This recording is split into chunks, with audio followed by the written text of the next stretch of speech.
about the time you first realized that a friend or student was often hungry, and what did you do?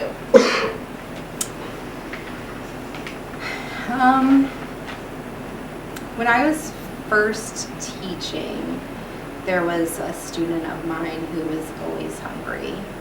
I noticed that they, were constantly kind of like asking for snacks, and whenever they had something to eat, they would eat it really fast, like they didn't have a lot of access to food at home. And it was kind of like a difficult situation, I guess I would say, to be in, because sometimes I don't want to like make assumptions or, think that just because a student is super hungry or, wanting the snacks means that there's anything going on. But at the same time, like, I knew that I wanted to try to help if there was something going on. So I talked to our school social worker. That's what we had at the school that I was working at. Kind of like do you know Mary Cruz here at school? Was she No. handing out the sandwiches yesterday? Yeah. Oh, then yeah. Yeah. It's kind of like the job she does, So I talked to that person and I kind of just said, hey, like this is what I'm noticing, and like luckily she was an expert, because I was a new teacher and I didn't really know how to handle that. I was young in my 20s and I was like worried that I was gonna like make somebody mad, like make a parent mad if I tried to ask questions that would be nosy, you know what I mean? So the social worker helped me kind of think through what kind of questions we could ask or how to go about asking those questions so that the family could let us know if they needed some help. And I don't really remember honestly what exactly we did, but I do know that we connected them with some different organizations in town that could kind of help them out in the meantime while they were getting through some of the hard times that they had.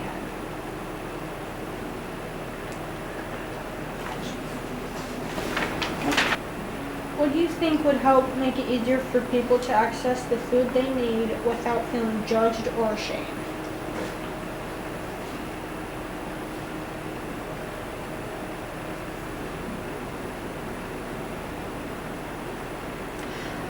I think it would be really cool if we could bring back neighborhoods as like a place of community where you knew your neighbors and you worked together, and there were like resources like right there within each little like community hub to like support each other, So maybe you don't have to like do it all by yourself, because there are so many people who have family or friends that can help them, but there are also a lot of people who don't, and everybody trying to do it all themselves in their own home, I feel like is part of what makes it difficult. And so like getting out of our shells and maybe like having those more like community-based, neighborhood-based things, and that could help with transportation too, right? Because if there was like access to those types of things in every little neighborhood, and like information and things like that could be shared more easily that way, maybe it would be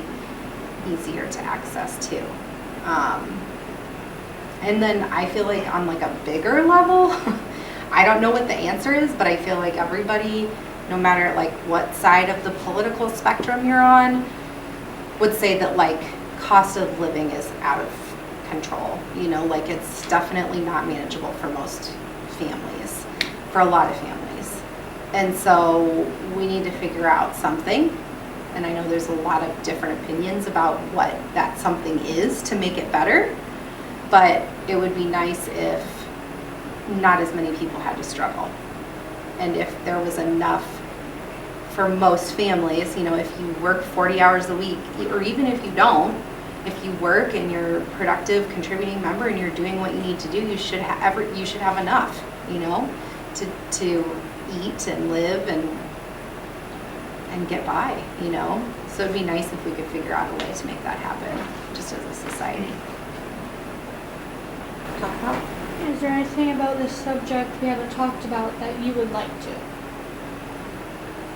I think the last thing I would add is just that it's really important that these types of conversations are happening with people who are experiencing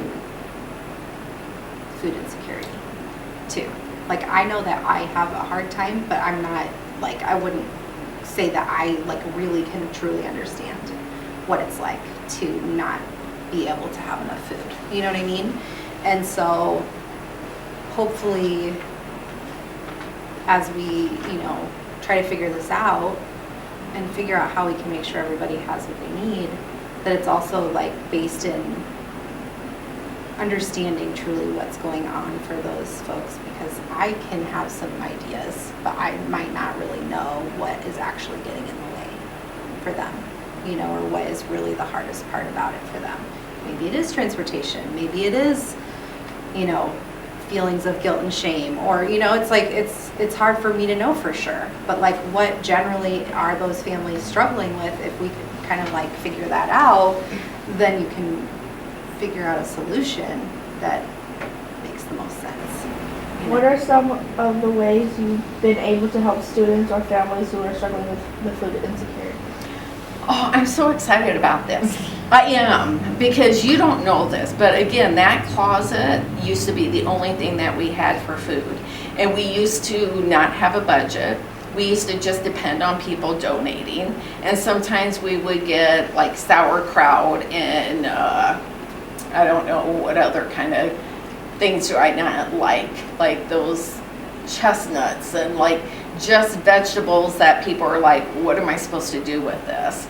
And then sometimes people just cleaned out their pantry and I'm getting outdated food. And then it was like taking the kids back to this closet that was hidden in another room, and it just put shame on like them even having to go back, almost like it had to be a secret because it was such a shameful thing. And then we get back there and I could tell they had hope for what they're gonna get. And then when they saw what we had to offer, they were grateful, but you could tell that they were still going to be hungry. And so over the years, this is my 27th year, so I'd say like the first probably 7 to 9 years, that's kind of what I did because that's all I knew. And working in a high school and with high school kids, like on a regular basis, being hungry, like I was educating myself, trying to figure this out. And so now we have the beautiful pantry that looks more like a grocery store. You can come in.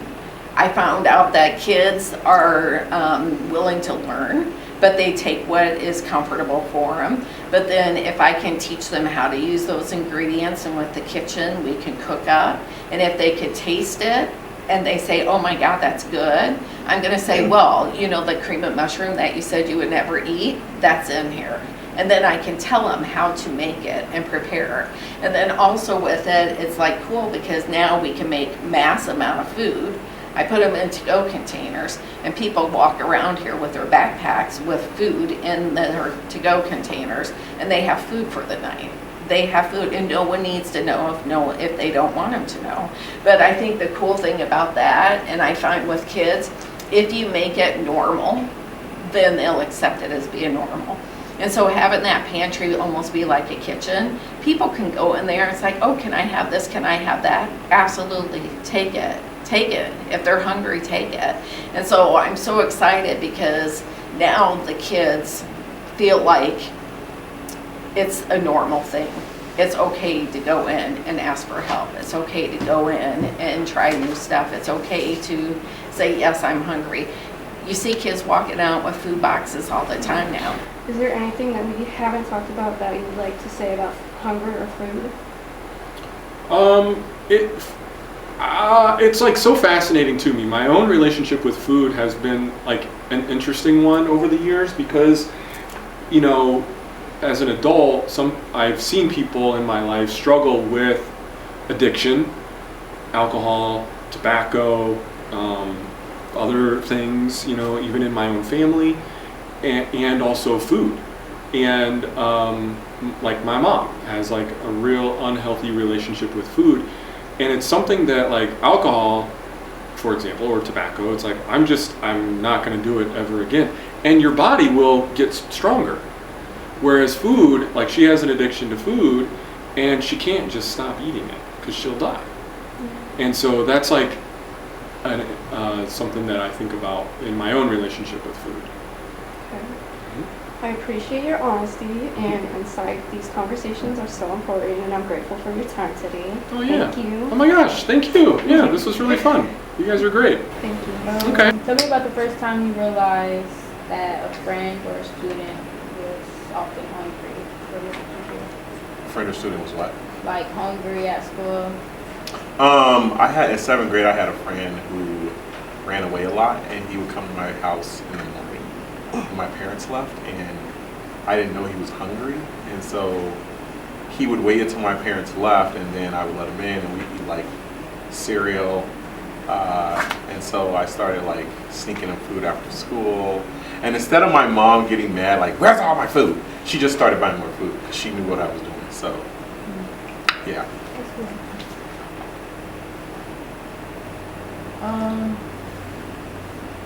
Do you like eat out a lot? Like, do you pay a lot for food, or do you like eat at home? Right now, lately, I've been eating more at home since I've been on kind of workout stuff. I've been meal prepping, but I am a sucker for going out to eat. I have my 3 favorite places that I go to, so I'm always like default there. And I don't like always going out, but I try to balance. You know, sometimes you can only eat so much at home. So yeah, sometimes I just go to dinner by myself and put on my headphones and watch a YouTube video and have some wings.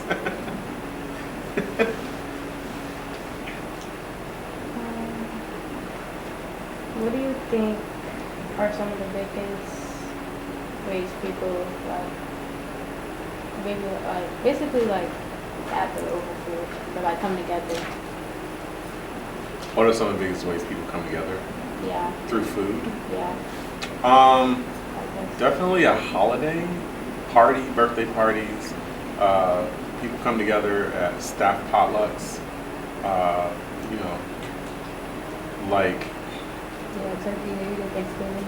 yeah, like turkey, Thanksgiving, holidays, grill outs definitely. So like, I met a lot of people in the summer just going to different grill outs. People have cookouts and they're like, this is my friend, blah, blah, blah. Yeah, but anything that's, you know, Americans, we love our holidays. We just don't necessarily need a reason. We just need, you know, a reason.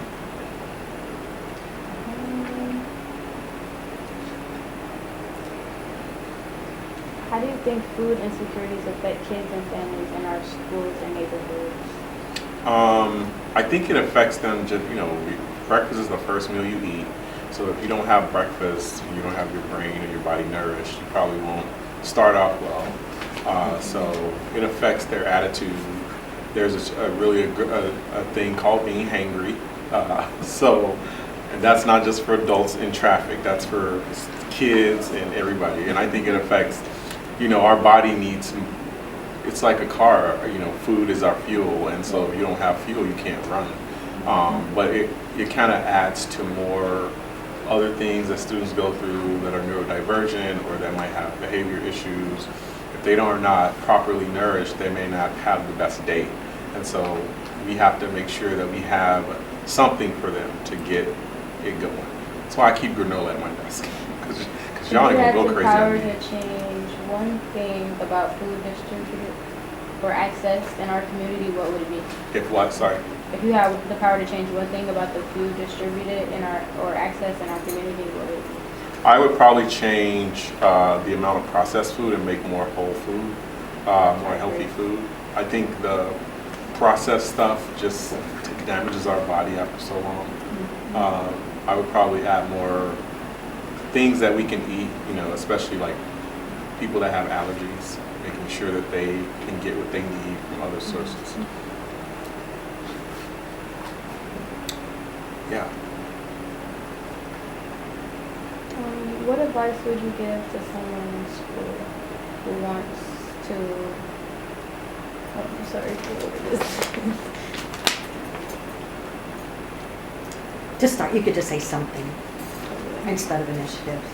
That's very formal language in that. What's something, yeah. What advice would you give someone in school who wants to start who wants to start support food insecure for food insecure students? I would say find a sponsor, staff who is willing to do it. Have a conversation with that staff and get 3 people that they might want to partner with. I'm all about what our principal says, get it on the books, and it happened. So finding, like, do some research, like what do you want to accomplish with this group? Are you just coming together to expose food insecurity, or are you trying to make a change? So, yeah. And another question about that. What's one thing you wish more people understood about people with food insecurities in schools and stuff? Everybody doesn't have the same access to food that is healthy.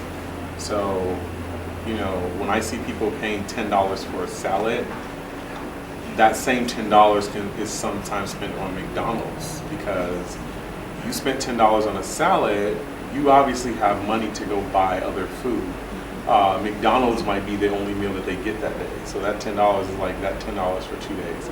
I want people to understand that, like, the access, the way we treat food and how we go out and just dispose of it, it's so weird and inhumane sometimes. The people that are really have food. Is there anything that we haven't talked about that you would like to say about hunger or food? Yes. I think that I think that we have to kind of challenge the way that we think about hunger. And I think that we also need to try to work on practicing more gratitude for the food that keeps us alive. So, for example, right, I studied abroad and I worked at an internship in India, in South India. And there were lots of places there where I saw serious hunger, like starvation, hunger, not enough. I also I worked at like volunteered at a tribal school. And so everyone on the campus, they lived together, they stayed there, and they made all the food. There were no stores. So all of the food that we ate, like we grew together, we cooked together, we served together. But a lot of times sometimes there wasn't enough food. So the food was good and it was available, but there wasn't always enough. And we were limited to whatever grew there. So like we didn't have fruit because fruit couldn't grow there. And then I think about coming back to America and walking into a grocery store and being like, there's more food in here than anyone could ever possibly eat. There's guaranteed food will go bad into waste. And so we think of hunger as being non-existent in America because there is food that exists here and people can get access to it. How many people do you know that attend Metro every day, are here for lunch and do not eat lunch? A lot of people. A lot of people, right? So sometimes in America, right, we have limited access to what kinds of foods, right? You have, or what we call like food insecurity, which, it doesn't mean that there isn't necessarily food there, but if you go to the grocery store and you're trying to buy organic, right, vegetables and fish and meat, or like a ho-ho and some McDonald's, like that one's going to be cheaper and more accessible. So you can have your belly full but still have a hungry body. And so I think that we forget that hunger does exist in America, and it looks different, and bodies that are hungry don't look like starving bodies. But it doesn't mean that they don't still have the need, and being able to have access to food is a basic human right. Yeah. Okay, well,